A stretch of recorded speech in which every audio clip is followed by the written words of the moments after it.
जोहार दोस्तों, नमस्कार। आज मैं फिर हाजिर हूँ आप सभी के बीच कुछ मुद्दों को लेके। जैसा कि आप सभी जानते हैं कि झारखंड सरकार जो है कुछ स्पेशल योजना हमेशा नया-नया लॉन्च कर रही है। उसी में से एक योजना अभी पेट्रोल सब्सिडी का है, जो राशन कार्ड के द्वारा दिया जा रहा है। अभी हर एक राशन कार्ड परिवार को जो है 10 लीटर पेट्रोल दिया जाने का प्रावधान हुआ है, जो ऐप के माध्यम से दिया जा रहा है। कहाँ तक ये उपाय कारगर होगा और इसका आगे किस उद्देश्य क्या है, ये तो मैं समझ नहीं पाता हूँ, लेकिन इस पे मैं थोड़ा-सा चर्चा करना चाहूँगा कि ये जो पेट्रोल सब्सिडी योजना है, तो इसका लाभ और नुकसान क्या है? इस पे मैं थोड़ा-सा विवेचना करना चाहूँगा। चाहे सरकार किस रूप में किसको मदद करना चाह रही है इस योजना से। सबसे पहले तो मैं इसको ऐसे कह सकता हूँ कि इससे जो है पेट्रोल की खपत बहुत बढ़ जाएगी। यानी कि हर परिवार को जो 10 लीटर अगर हम लोग केरोसिन की भाँति पेट्रोल अगर मिलेगा महीने का, जहाँ केरोसिन 2 लीटर नहीं मिलता है, वहाँ अगर पेट्रोल हमको दिया जाएगा, तो आप अंदाज़ा लगाइए कि झारखंड में अगर 3 करोड़ जनसंख्या है झारखंड की, तो एक औसतन आप मान के चलिए कि एक परिवार में मिनिमम 5 सदस्य होते हैं। तो इस 3 करोड़ के हिसाब से आप मान के चलिए कि आपको 60 से 70 लाख जो है परिवार है। तो 60 से 70 लाख में हमको लगता है कि मैं एक अंदाज़न कहता हूँ कि ये 30 से 40 लाख, यानी कि 30 से 40 लाख परिवार हैं जो बीपीएल के श्रेणी में या राशन कार्ड के श्रेणी में आते हैं।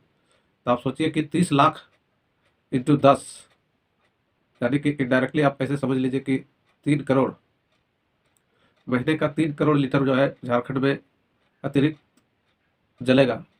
और जब 3 करोड़ लीटर अतिरिक्त पेट्रोल जलेगा, तो सोचिए कि इससे हमारा ग्रामीण का प्रदूषण लेवल कितना बढ़ जाएगा, आप अंदाज़ा लगा सकते हैं पर मंथ।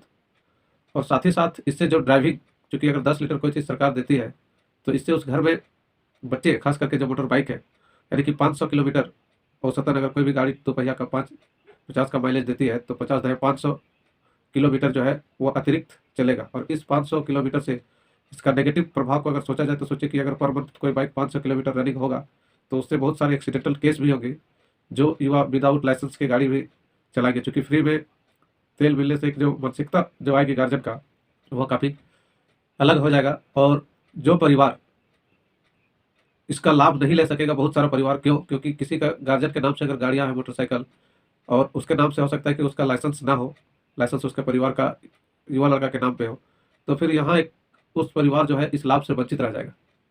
और ये जो पॉलिसी आया है, इस पॉलिसी का तो मैं कह नहीं पाता हूँ कि कितना बेनिफिशियल है। अगर वास्तविक रूप से आप उसको आर्थिक मजबूत करना चाहते हैं, तो मैं ये कहना चाहता हूँ कि ये चीज़ जो है, ये प्रति राशन कार्ड के रूप से ही आप गैस का सब्सिडी दे सकते थे, कि जब भी बीपीएल परिवार है, उसको 250 की जगह हम 500 रुपया सब्सिडी दे देते हैं, ताकि उससे जो पैसा उसका बचत होगा, तो उस पैसा का वह आपको मतलब कुछ दूसरा कार्य में, नमक, तेल, दाल, सब्जी में उसका पोषक आहार के रूप में उसका उपयोग कर सकता था या करेगा।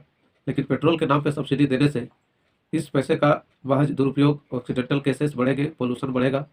और जहाँ तक ये बात कुछ लोगों का कहना है कि इससे जो है बाइक से लोग अपना सब्जी या कुछ इधर-उधर बेचने के लिए जाएँगे, उसके जगह मैं कहूँगा, ये सब पैसे के बदले हर पंचायत में 1 या 2 पब्लिक ट्रांसपोर्ट बढ़ाना चाहिए सरकार को, ताकि अगर पब्लिक ट्रांसपोर्ट का बढ़ेगा, तो लोगों को पंचायत से जो है नियरेस्ट मार्केट तक जाने में आसानी होगा।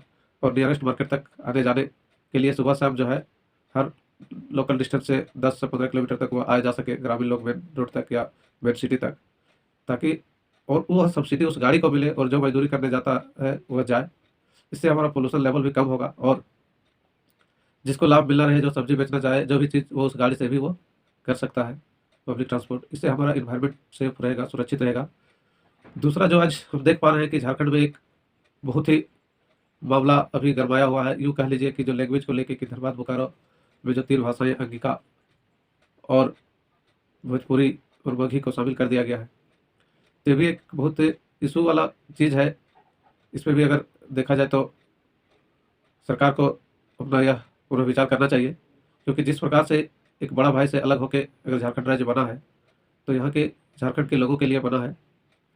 और जिस तरह से क्या झारखंड के जो क्षेत्रीय भाषा है, उसको बिहार में क्या, या यूपी में क्या, या छत्तीसगढ़ में क्या, या उड़ीसा में क्या, कहीं भी जो इससे सटे हुए हमारे राज्य हैं, क्या दूसरे जगह झारखंड की जो मूल भाषा है या क्षेत्रीय भाषा है, उसको मान्यता है? और अगर नहीं है, तो झारखंड में इस भाषा को क्षेत्रीयता की भाषा में शामिल करने का कहीं से औचित्य नहीं बनता है, क्योंकि एक ही व्यक्ति को 2-2 जगह लाभ देना, हमें नहीं लगता है कि हम किसी के साथ जस्टिफाई कर रहे हैं, क्योंकि एक व्यक्ति को आप 2 जगह लाभ दे रहे हैं, और एक व्यक्ति को एक जगह भी लाभ नहीं मिल पा रहा है पूर्ण रूप से, तो ये कहीं न कहीं न्यायोचित नहीं कहा जा सकता। तो मैं इस PIL न्यूज़ के माध्यम से मैं अपील भी करना चाहूँगा, निवेदन भी करना चाहूँगा कि हमारे जनप्रतिनिधि जो हैं, जिनको लोगों पर आशा है, उस बात को जोरदार तरीके से रखें और इस पे पुनः विचार कर अगर इस त्रुटि को दूर करें।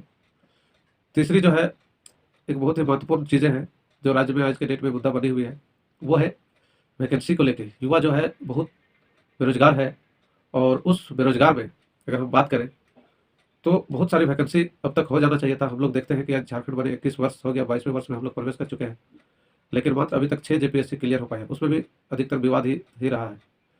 तो कहीं न कहीं ये जो है झारखंड का पूरा राष्ट्रीय पटल पे एक छवि को खराब करता है।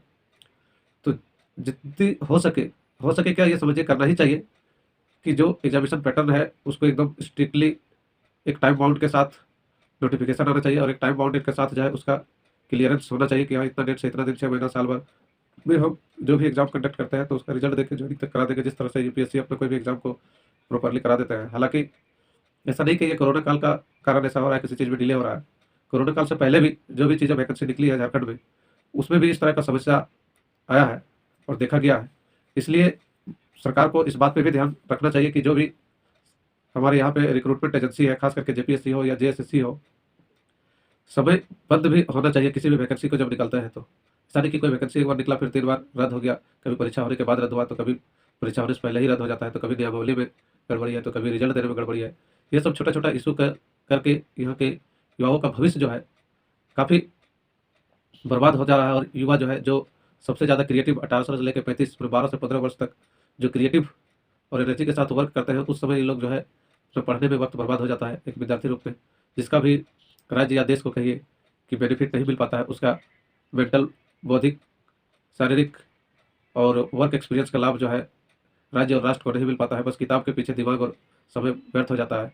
इससे भी कहीं न कहीं हमारा जो प्रभाव है विकास वो होता है, क्योंकि जो एक प्रोडक्टिव पार्ट है, वो जो है किताबों की दुनिया में अपना 10 साल गुज़ार देता है, इसी इंतज़ार में कि आज ये वैकेंसी आएगा, कल वो वैकेंसी आएगा, और वैकेंसी आके भी वो रिजेक्ट हो जाता है, रद्द हो जाता है और समय बस कटते चला जाता है। तो इस तरह का जो दुर्गति है, उससे हम आप सोचते हैं कि हम राष्ट्र का प्रगति कर रहे हैं, लेकिन एक्चुअल में राष्ट्र का प्रगति वो नहीं हो रहा है, क्योंकि युवा ही अगर प्रगति नहीं कर रहा है, तो आपका राष्ट्र और आपका समाज कैसे आगे बढ़ेगा? और अगर समाज नहीं बढ़ रहा है, तो अगर कुछ लोग को ये लगता है कि अगर हमारा देश, राज्य आगे नहीं बढ़ रहा है, लेकिन हम व्यक्तिगत रूप से अगर काफ़ी धन इकट्ठा कर लेते हैं, तो यह उनकी मूर्खतापूर्ण सोच है, क्योंकि समाज की उन्नति से ही, चाहे वो राज्य हो या देश की उन्नति होती है। अगर हमारा समाज पिछड़ा रहेगा, तो हमारा देश और राज्य का पूरी दुनिया में पहचान कम ही होगा, ना कि बढ़ेगा। तो इसलिए इन 3 बिंदुओं पर सरकार को थोड़ा-सा ध्यान देना चाहिए। मिलते हैं अगली वीडियो में कुछ फिर नए बिंदु और नई पॉलिसी पे चर्चा करेंगे। उसका नफ़ा-नुकसान और समालोचना करेंगे कि क्या उसमें और बेहतर हो सकता है, क्या इसका उद्देश्य क्या है। तो आज का टॉपिक हम लोग इतना ही रखते हैं। सबको मैं पुनः एक बार जोहार, और PIL न्यूज़ चैनल को देखने के लिए मैं धन्यवाद करता हूँ। और अगर ये कुछ विचार अच्छा लग रहा है तो इसको लाइक कीजिए, शेयर कीजिए और सब्सक्राइब करिए। और जैसे ही कुछ नए वीडियो के लिए आप हमको सुनना चाहते हैं, तो आप बेल आइकन का बटन भी दबाइए ताकि नोटिफिकेशन आप तक पहुँच सके। सबको बहुत-बहुत धन्यवाद एक बार।